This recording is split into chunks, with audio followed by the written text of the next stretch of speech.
ఆనందిస్తారు. ఒక్కడు యేసు ప్రభు దగ్గరికి వస్తే పరలోకంలో మంచి ఉత్సాహం ఉంటుంది. నువ్వు వచ్చావా, పరలోకం ఉత్సాహిస్తుంది. ఇక్కడ ఏమంటాడో తెలుసా? నా వారి శవములు సజీవములగును, మట్టిలో పడి ఉన్న వారలారా మేల్కొని ఉత్సహించుడి. మీ మంచు ప్రకాశమానమైన మంచు భూమి తనలోని ప్రేతలను సజీవులుగా చేయును. ఆయన మంచు, ఆయన వాక్కు, మంచు అంటే వాక్కు, మంచు వాక్కు పోల్చబడింది. అది ఉదయకాలానే కురుస్తుంది, చెట్లను సంరక్షిస్తుంది. చెట్లకు ఆహారం అది, మన ఆహారం కదా. మన్నా కూడా మంచు వలె పడ్డదంట, మంచు వలె పడింది. అది ఆ రోజు వాడకపోతే కరిగిపోద్దట, అప్పటికప్పుడు తనిగిపోతే అది కరిగిపోద్ది.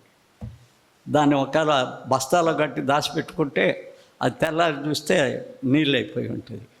ఇప్పుడు మనం దాచిపెట్టినవన్నీ నీళ్ళు అయిపోయాయి. ఖర్చు పెట్టేవన్నీ, సంతోషింపజేసేవన్నీ ఇతరులని, అవి ఆశీర్వాదకరమైనవి. కాబట్టి అక్కడ ఏం చెప్తాడో చూడండి. అవి మనం చూస్తూ ఉన్నాం. మృతులైన మీ వారు లేస్తారు, మా వారు. తర్వాత 1 కొరింథీ పత్రిక వద్దాం, అక్కడ రాసిన మాటలు కొన్ని చూద్దాం. 1 కొరింథీ పత్రిక తీద్దామా? తీసి ఒకసారి చూడండి. మన పౌలు ఒకనాడు యేసుకు వ్యతిరేకంగా ఉండే పౌలు, ఒకనాడు సౌలు సంఘాలను పడగొట్టేవాడు, ధ్వంసం చేసేవాడు, పాడు చేసేవాడు. సౌలు అంటే పడగొట్టడం, పౌలు అంటే కట్టడం. ఇప్పుడు కట్టడం నేర్చుకున్నాడు పౌలు. ఈ పౌలు ఏమంటాడు అంటే 55లో, ఓ మరణమా, మరణాన్ని పిలుస్తున్నాడు, నీ విజయం ఎక్కడ? ఓ మరణమా, నీ ముళ్ళెక్కడ? మరణపు ముళ్ళు పాపం, పాపముకున్న బలం ధర్మశాస్త్రం. అయినను మన ప్రభువైన యేసుక్రీస్తు మూలముగా మనకు జయం అనుగ్రహించుచున్న దేవునికి స్తోత్రము కలుగును గాక. ఎక్కడ స్తోత్రం? ఎక్కడ సంతోషం? ఎక్కడ నీ మరణము నా మరణము ఓడిపోతే సంతోషం? అది క్రిస్మస్, అది క్రిస్మస్. మరణానికి ఏం కలగాల? స్తోత్రం చెల్లిస్తున్నాడు దేవుడు. అపోస్తలుడైన పౌలు దేవుడు చేసిన పని అది. నిమ్ములెక్కడల్లా నా యేసు ప్రభులు ఓడిపోయావు. అందుకే నా యేసు ప్రభు వచ్చాడు, మరణాన్ని మృంగేయటానికి వచ్చాడు, మరణంలో ఉన్న వారిని లేపి సంతోషపరచడానికి వచ్చాడు పరలోకంలో. ఆఖరి మరణాన్ని ఓడించేశాడు, ఆ ముళ్ళు ఎరగొట్టేశాడు. ఇప్పుడు నువ్వు హాయిగా నిత్య జీవ వారసుడవయ్యావు. అందుకు యేసుక్రీస్తు వచ్చాడు. ఏదో ఒక పండుగ ఇద్దాం, పాపం ఆ పండుగ ఒకటి చేసుకుంటారు, చాలా సంతోషంగా చేసుకుంటారని యేసు రాలేదు, నీ మరణాన్ని ఓడగట్టడానికి వచ్చాడు. ఇంకొక మాట కూడా నేర్చుకుందాం, ఎందుకంటే ఇది కూడా మళ్ళీ దాని పక్కనే ఉంది కాబట్టి వదిలిపెట్టకూడదు. 58 చాలాసార్లు చూసాం కానీ ఈరోజు వదిలిపెట్టకూడదు దాన్ని. కాగా నా ప్రియ సహోదరులారా, మీ ప్రయాసపడుతున్నాం. ఎవరు మన ప్రయాస గ్రహించారు అనుకుంటున్నాం, వ్యర్థం కానే కాదు. ప్రభు కొరకు పడితే, మనుషుల కొరకు పడితే వ్యర్థం, లోకం కోసం పడితే వ్యర్థం. మీ ప్రయాస వ్యర్థం కాదని ఎరిగి ఏం చేయమంటాడు? స్థిరులను కదలని వారును. చాలాసార్లు ఊపులు వస్తాయి, చాలాసార్లు సాతాను ఊపుతాడు. మన ఇంటిలో కూడా తగాదులు మనం పెట్టుకోం, సైతాన్ని తెచ్చి పెడుతుంది. మన సంఘంలో కూడా తగాదులు మనం పెట్టుకోం. మనందరం బాగుంటే సాతాను ఉన్నియాడు, ఏదో ఒకటి పెడతాడు. కదలక చిన్న వాటికి మనం కదిలిపోతాట, కదలవద్దు. ప్రభువు యందు కదలక ఇంకా అంటాడు, స్థిరులుగా ఉండి ఏం చేయాలా? కార్యాభివృద్ధి చేయటానికి ఆసక్తులై ఉండండి. ఒక కార్యాన్ని అభివృద్ధి చేయటానికి ఆసక్తులై ఉండండి, పడగొట్టడానికి కాదు. సాతానుడు ఎప్పుడో ఒకసారి ఇళ్ళలో కూడా జాడ్యం పెడతాడు, ఇళ్ళలో కూడా భూతార్థాలు ఇస్తాడు మనందరికీ. చూసేది భార్య మీద మనం తగులాడటం, పిల్లల మీద తగులాడటం. వాళ్ళకు భూతార్థాలు ఇస్తారు, వాళ్ళు మన మీద అపార్థం చేసుకోవటం. ఈ భూతార్థాలన్నీ పగలగొట్టాలి. ఆయనకి మనకు బాగుంటే చూపు, ఆయన మనం కార్యాభివృద్ధి అందు ఆసక్తులు అయి ఉంటాము అన్న సంగతి మనం చూస్తూ ఉన్నాం. ఆఖరికి పిలిపి పత్రికలోకి పోయి ఇంకా కొన్ని ధ్యానించి ముగిద్దాం. పిలిపి పత్రికలో 1వ అధ్యాయం చూద్దామా? 21 నుంచి 1వ అధ్యాయంలో పౌలేమంటాడు మంచి మాట. నా మట్టుకైతే బ్రతుకుట క్రీస్తే, చావైతే నాకు లాభం. క్రైస్తవుడికి చావంటే ఎంత మేలు. బతుకుట క్రీస్తే. నువ్వు బతికేది క్రీస్తు కోసం బతుకుతున్నావా, సంఘం కోసం బతుకుతున్నావా, మనుషుల కోసం బతుకుతున్నావా? దేనికోసం బతుకుతున్నావు? ఇది నిన్ను తీసుకుపోయి సమాధిలో పెడుతుంది, అంతేగాని అంతకంటే ఏం చేయలేము. సంఘం యేసుక్రీస్తు మృతులను లేపగలవాడు. నువ్వు బతికావలసింది, నువ్వు పని చేయవలసింది ఎవరికంటే యేసుక్రీస్తుకు తప్ప మనుషులే కాదు. యేసుక్రీస్తు పని మనుషులకు చెప్పడం, యేసుక్రీస్తు పనిని మనుషులకు బోధించటం. నువ్వు పాడినా, కీర్తించినా, ఏం చేసినా. నా పాటలు వస్తూ ఉన్నాయి ప్రభుదాస్ అఫీషియల్లో.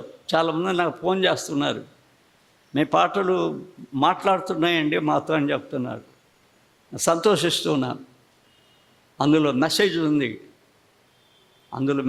అన్నాడు. 1 కొరింథీ అతను వాళ్ళు తెలిపింది ఒక 2-3 కొలసి పత్రిక 3:16 తెలిపారు. బుద్ధి చెప్పుము, వాక్యం ముందు చూడు. 3:16 నాకు చూపిస్తున్నారు వాళ్ళు. 3:16 దాన్ని మీ మనసులో పెట్టుకొని రాస్తున్నట్టుందంటే నేను ఇంకా తప్పిపోతున్నానయా, పెద్దవాడైనాక అట్లా రాయలేకపోతున్నా. నేను కొంచెం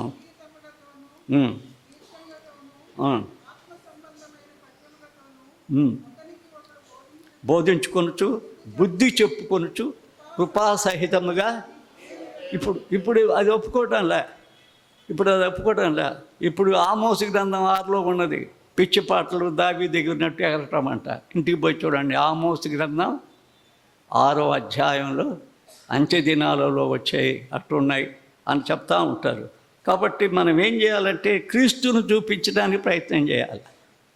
క్రీస్తు బోధన దాంట్లో ఇమర్చడానికి ప్రయత్నం చేయాలి. మనం ఏది చేసినా యేసుక్రీస్తుని.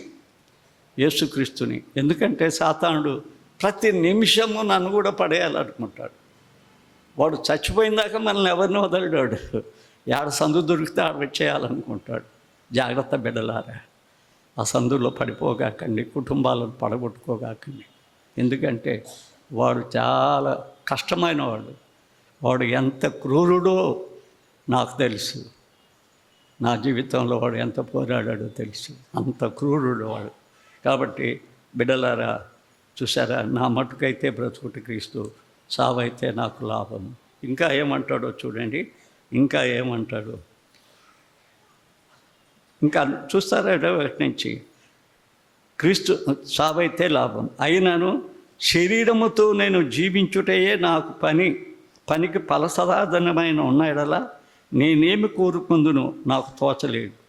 ఈ రెండిటి మధ్య ఇరుకున పడుచున్నాను. నేను వెడలిపోయి క్రీస్తుతో కూడా నుండవలనని నాకు ఆశ ఉన్నది. అది నాకు మరీ మేలు. చూసావా, ఆయన మన దగ్గరకు వచ్చాడు, మనం ఆయన దగ్గరికి పోతే మేలని క్రిస్మస్ చేయాలి. నేను ఆయన దగ్గరికి పోతానా? ఈ స్థితిలో పోగలనా? నాకున్న హృదయం, నాకున్న తలంపులు, నాకున్న ఆయన కార్యాలను పాడు చేయకుండా ఎన్ని చేష్టాలన్నీ ఏంటి? నేను ఎక్కడికి పోవాలా? ఎప్పుడు వస్తుందో మనం తెలియని మనం జీవంలోనికి పోవాలి అంటే క్రీస్తులో ఉండాలి అనే సత్యం మనం నేర్చుకుంటున్నాం. ఇంకొకటి పిలుపులో చూడకుండా మనం ముగించకూడదు. పిలిపి పత్రిక 3వ అధ్యాయంలోకి వద్దాం. పిలిపి పత్రిక 3వ అధ్యాయంలోనికి వద్దాం. 3వ అధ్యాయంలో 10-11 వచనాలు చూద్దాం. 10-11. ఏ విధము చేతనైనా మృతులలో నుండి నాకు పునరుద్ధానము కలగవలనని ఆయన మరణ విషయములో సమాన అనుభవము గలవాడనై ఆయనను ఆయన పునరుద్ధాన బలము ఎరుగు నిమిత్తము, ఆయన శ్రమలలో పాలివాడగుట ఎట్టిదో ఎరుగు నిమిత్తము సమస్తమును నష్టపరుచుకొని వాటిని పెంటతో సమానముగా ఎంచుకొంటిని. పెద్ద ధనవంతుడు. ఆనాడు యూదుల్లో పౌలంత ధనవంతుడు లేడు. వాళ్ళ నాయన ఏం చేశాడో తెలుసా? రోమా పౌరత్వాన్ని అంతా వాళ్ళకు కొనిచ్చేశాడు, బిడలు కొనిచ్చేశాడు. రౌరా ప్రభుత్వం కొనాలంటే ఈ దినాలు కోట్లు ఈ డబ్బుతో వేస్తే. ఇంకెందుకంటే గవర్నర్ కానీ అక్కడున్న ఏలుతున్న సామంత రాజు కానీ ఏ జైల్లో వేసే అధికారం కూడా లేదు వాళ్ళని. రోమా ప్రభుత్వం ఉన్న వాడిని తీసుకొచ్చి మాట్లాడే అధికారం కూడా లేదు వాళ్ళకి. ఆ రాజు తప్ప ఇంకా ఎవరు వాడి మీద అధికారం లేదు. దాన్ని ఆ దినాల్లో డబ్బులు ఇచ్చి కొనుక్కునేవాళ్ళు యూదులు. ఆ డబ్బులు ఇచ్చి కొనుక్కునేవాడు ఇప్పుడు ఏమంటున్నాడంటే ఆ డబ్బులంతా పోసేశాడంట, నష్టపరుచుకున్నాడట, దాన్నంతా సేవకు వాడాడట. ఇప్పుడు మనం ఏం చేస్తున్నాం? ఏదన్నా ఈ క్రిస్మస్లో పరలోకంలో కొంత డబ్బు దాచిపెడుతున్నావా? పేదలకి వేయండి అని ప్రకటిస్తున్నాడు. సేవకులకి వేయండి, మీరు అందరినీ సంతోషపెట్టండి, పేదల్ని సంతోషపెట్టండి. అసలు మీరు పరలోకంలో ధనం ఉందా? చూద్దాం ఒకసారి. యేసుక్రీస్తు ఏం చెప్పాడు? మత్తయి సువార్త 6వ అధ్యాయం 20వ వచనం చూడండి ఏముందో. మీరే చదవండి. 6:20 తీయండి. పరలోకమందు ధనాన్ని ఏం చేయమంటాడు? పరలోకములో మీ కొరకు ధనాన్ని కూర్చుకొనుండి. ఎప్పుడన్నా కూర్చుకున్నావా? పరలోకంలో నా ఇష్టం వచ్చినట్టు పంచి పరలోకంలో నేను ధనం పెట్టుకున్నానంట. నా ఇష్టం వచ్చినట్టు ఖర్చు చేసి ఆయన వాక్య ప్రకారంగా కాకుండా ఆయనకి ఇవ్వాల్సిన సంతోషపెట్టవలసిన వాళ్ళు సంతోషపెట్టకుండా నాకు ఇష్టం వచ్చినట్టు నేను ఖర్చు చేస్తుందే. అనాథల్ని ఆదుకునేది ఎవరు? ఆశ్రయించబడ్డ వాళ్ళరా అన్నాడు కదా. కాబట్టి ఈ క్రిస్మస్లో మనం గుర్తుపెట్టుకోవాలి, మనం పేదలకు ఇచ్చి దేవునికి ఇచ్చి దేవుని బిడ్డలకి ఇచ్చి సంతోషపెట్టాలని మనం కూర్చుకోవాలి. తర్వాత ఇదంతా కూడా ఎట్లా మనం పరలోకానికి చేస్తామో యేసు ప్రభు చెప్పిన మాట ఇప్పుడు మర్చిపోకూడదు. ఆలస్యంగా వచ్చాడు, ఇంకొన్ని నిమిషాలు ఉన్నాయి, ఆ నిమిషాల్లో ముగిస్తా. యేసు ప్రభు వచ్చాడు, లేట్గా వచ్చాడు, 4 రోజులైంది. ఇక్కడ ఉంటే నా సహోదరుడు చనిపోడు అని మార్త అన్నది, మర్యా రాలేదు. అప్పుడు ప్రభు అన్నాడు, నేనే పునరుద్ధానం, నేనే జీవం, నా యందు విశ్వాసం ఉంచువాడు చనిపోయినా బ్రతుకుతాడు, బ్రతికి నా యందు విశ్వాసం ఉంచువాడు మరెన్నడు చనిపోడు. నమ్ముతావా మార్త? నమ్ముతావా? అవును ప్రభు అన్నది. ఇప్పుడు ఎంతమంది అంటాం? అవును అనగలమాను? నేను అనగలను. అవును ప్రభా, అవును, మేము నీ దగ్గరికి రావాలనే ఉంది. విశ్వాసం. We live by faith, we pray by faith, we walk by faith, we overlook the world for faith కదా. we reservation by faith. నీ జీవితంలో ఎన్ని కూడా ప్రార్థన, వాక్యం ఎన్నీ కూడా నీ భాషతో నీ మాటలతో కాకుండా నీ విశ్వాసంతో చేయగలిగితే పునరుద్ధానం వేయటానికి ఆయన వచ్చాడు. ప్రార్థన చేసుకుందాం. పరిశుద్ధుడా,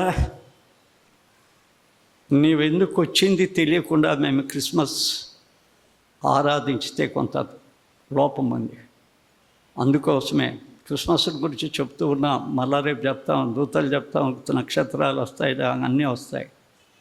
కానీ నువ్వు వచ్చింది ఎందుకో బయలుపరిచావు. మా కోసం క్రయధనాన్ని చెల్లించి పరిచర్యను నేర్పించడానికి వచ్చావు. మాకు కాపరిపై నీ స్వరం విని నిన్ను వెంబడించాలని వచ్చావు, అవి గైకొనాలని వచ్చావు. మా మరణమైన తర్వాత పునరుద్ధానంలో మేము ఆనందించి సంతోషించి అక్కడ గంతులు వేయాలని, ఆ మంచి క్రిస్మస్ అనుభవం అక్కడ నిత్యము పొందాలని. ఇది ఒకరోజు, రేపటికి మారిపోద్ది. 25 దాటిందంటే ఉండదు. అక్కడ నిత్య క్రిస్మస్, నిత్య యేసు మాతోనే ఉంటాడు. ఆ గొప్ప క్రిస్మస్ మా అందరికి కావాలని ఆశిస్తూ క్రీస్తు పేర వేడుకుంటున్నాము తండ్రి. ఆమేన్. God bless you. కృతజ్ఞత కానుకలు తీసుకురండి త్వరగా.